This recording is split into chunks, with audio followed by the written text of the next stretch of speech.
Quando você acha que a militância política de esquerda já chegou ao limite do absurdo, aparece o pessoal da Globo para provar que sempre tem como piorar. Dessa vez eles tiveram a capacidade de associar as suas velhas narrativas sobre aquilo que eles chamam de extrema-direita a um tema que você talvez jamais tenha imaginado que seria possível. No vídeo de hoje eu vou mostrar para você essas cenas, vou mostrar também o desabafo da militante dentro da Globo News, que já começou a fazer campanha para 2026, vou falar sobre a guerra interna no PT após as eleições municipais, mas começo com novos capítulos de uma velha história. O ministro Gilmar Mendes, do Supremo Tribunal Federal, anulou nesta segunda-feira todas as condenações da Lava Jato contra o petista José Dirceu.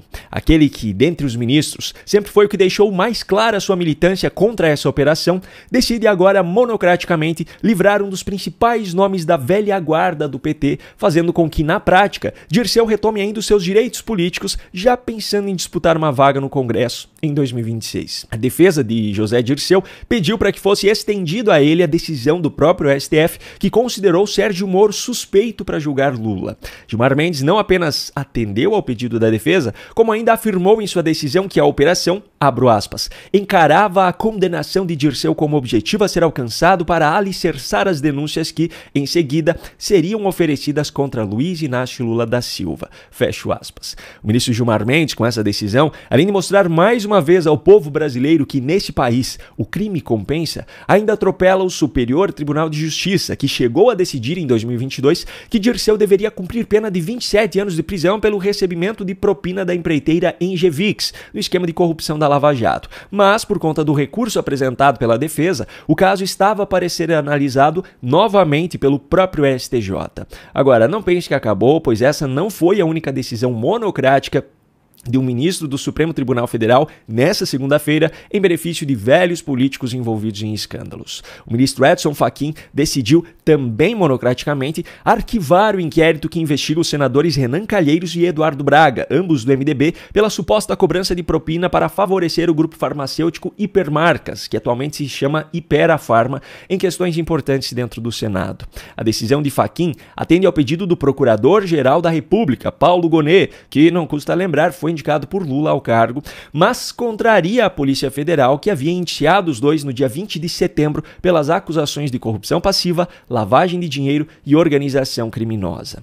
Diante dos fatos, eu faço um desabafo como pai. Como é que eu vou ensinar para o meu filho que existem leis para garantir que criminosos sejam punidos se as mais altas instâncias do nosso Poder Judiciário mostram, na prática, exatamente o contrário? Bom, já que eu falei sobre representantes da velha política, em especial do PT, eu já aproveito aqui para trazer o próximo assunto de grande repercussão nessa terça-feira, que é a guerra interna no partido. Depois do péssimo resultado nas eleições municipais, os integrantes do Partido dos Trabalhadores, agindo tipicamente como tal, passaram a buscar desesperadamente culpados para jogar a responsabilidade sobre esse resultado.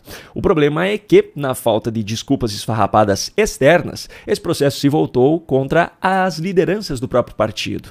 Nessa segunda-feira, o ministro das Relações Institucionais do governo Lula, Alexandre Padilha, fez suas críticas ao desempenho do PT nessas eleições. É o campeão nacional das eleições presidenciais, mas na minha avaliação não saiu ainda do Z4 que entrou em 2016 nas eleições municipais. Só que a presidente nacional do partido, Gleisi Hoffmann, que por sinal parece estar com os seus dias no cargo contados, não gostou nem um pouquinho da declaração do colega e usou seu perfil no X para expor publicamente a sua indignação. Abro aspas. Temos de refrescar a memória do ministro Padilha. O que aconteceu conosco desde 2016 é a base de centro e direita do Congresso que se reproduz nas eleições municipais, que ele bem conhece. Pagamos o preço, como partido, de estar num governo de ampla coalizão. E estamos numa ofensiva da extrema-direita. Ofender o partido, fazendo graça e diminuir nosso esforço nacional não contribui para alterar essa correlação de forças. Padilha devia focar nas articulações políticas do governo, de sua responsabilidade, que ajudaram a chegar a esses resultados. Mais respeito com o partido que lutou por Lula livre e Lula presidente, quando poucos acreditavam. Fecho aspas. Diferentemente das da Globo,